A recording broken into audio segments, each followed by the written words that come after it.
بسم اللہ الرحمن الرحیم۔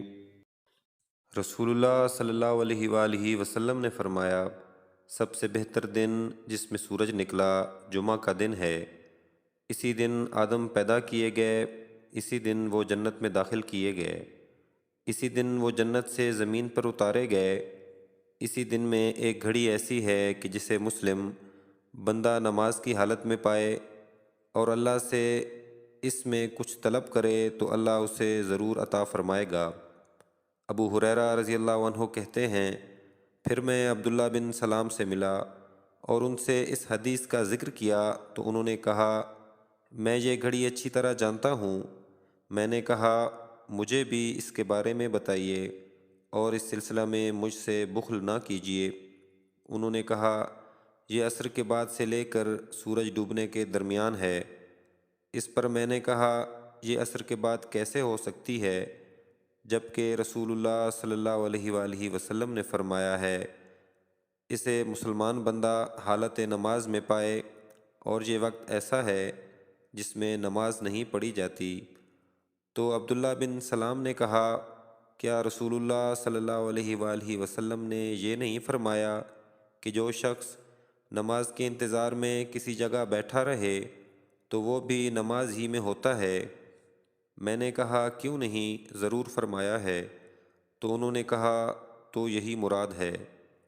ابو موسیٰ اشعری رضی اللہ عنہ سے مروی ہے، انہوں نے کہا کہ رسول اللہ صلی اللہ علیہ وآلہ وسلم نے فرمایا، اللہ تعالیٰ قیامت کے دن دنوں ایام کو ان کی حالت میں ظاہر کرے گا اور جمعہ کے دن کو چمکتا ہوا ستارہ بنا کر ظاہر کرے گا۔ اہل جمعہ اس کو اس طرح گھیرے ہوئے ہوں گے جیسے دلہن کو اس کے شوہر کی طرف بھیجتے ہوئے گھیر لیا جاتا ہے۔ یہ ان کے لیے روشنی کرے گا اور وہ اس کی روشنی میں چلیں گے۔ ان کے رنگ برف کی طرح سفید ہوں گے، ان کی خوشبو کستوری کی طرح پھوٹ رہی ہوگی۔ وہ کافور کے پہاڑوں میں مگن ہوں گے، جن و انس انہیں دیکھ رہے ہوں گے۔ وہ خوشی سے کسی طرف التفات نہیں کریں گے حتیٰ کہ وہ جنت میں داخل ہو جائیں گے۔ ان کے ساتھ صرف ثواب کی نیت سے اذان دینے والوں کے علاوہ کوئی شریک نہ ہوگا۔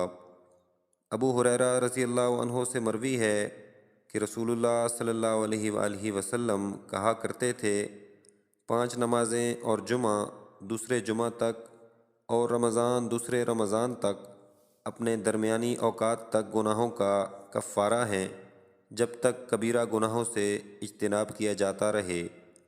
نبی کریم صلی اللہ علیہ وآلہ وسلم نے فرمایا کہ جب جمعہ کا دن آتا ہے تو فرشتے جامع مسجد کے دروازے پر آنے والوں کے نام لکھتے ہیں۔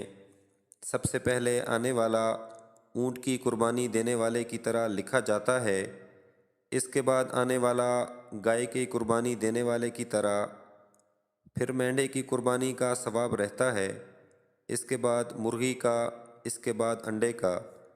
لیکن جب امام خطبہ دینے کے لیے باہر آ جاتا ہے تو یہ فرشتے اپنے دفاتر بند کر دیتے ہیں اور خطبہ سننے میں مشغول ہو جاتے ہیں۔ سیدنا ابو ہریرہ رضی اللہ عنہ بیان کرتے ہیں کہ رسول اللہ صلی اللہ علیہ وآلہ وسلم نے فرمایا، بنو آدم کے اعمال ہر جمعرات یعنی جمعہ کی رات کو اللہ تعالیٰ کے حضور پیش کیے جاتے ہیں۔ جو شخص قطع رحمی کرنے والا ہو اس کے اعمال مقبول نہیں ہوتے۔ انس رضی اللہ تعالیٰ عنہ سے مرفوعاً مروی ہے کہ رسول اللہ صلی اللہ علیہ وآلہ وسلم نے فرمایا، جمعے کے دن اور جمعہ کی رات مجھ پر کثرت سے درود پڑھو، کیونکہ جس شخص نے مجھ پر 1 مرتبہ درود پڑھا اللہ تعالیٰ اس پر 10 مرتبہ رحمت فرمائے گا۔ سبحان اللہ۔ اللہ رب العزت سے دعا ہے کہ وہ ہماری زندگیوں میں آسانیاں پیدا فرمائے۔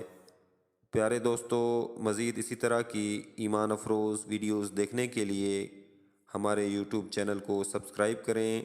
شکریہ۔